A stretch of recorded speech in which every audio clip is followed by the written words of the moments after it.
So yan mga boss, viral ngayon sa social media mga boss, lalo na sa FB mga boss, about dito sa kamunting kahoy. Sabi na kasi, binas yung nag-vlog ng kamunting kahoy mga boss. Sabi daw, wala daw bunga ang kamunting kahoy.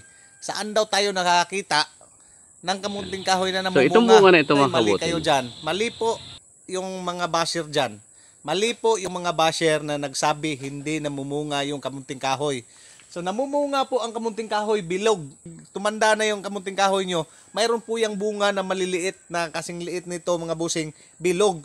Yung ini-explain nung vlogger, pag yan daw ay nalalaglag sa lupa, tumutubo yan.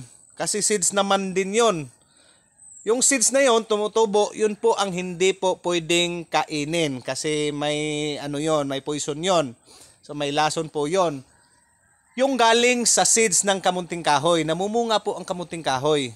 Yan. Hindi ko makahanap yung video niya mga boss. At saka wala din ako makita dito na namumungang kamunting kahoy. Pero namumunga po yan. Namumunga po talaga yan. Hindi po yun, totoo po yung sinasabi niya. So, nag-viral siya mga boss. Dami, laki-laki ng views niya.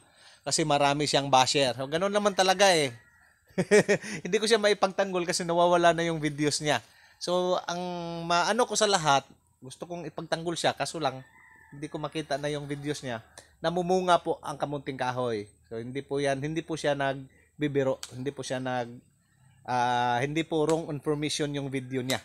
Namumunga po talaga. Ito lang, kitang-kita yan. So, ito yung bulaklak, ito na yung bunga. Yan. So, itong bunga na ito mga kabutil, ito ay may buwan sa lupa.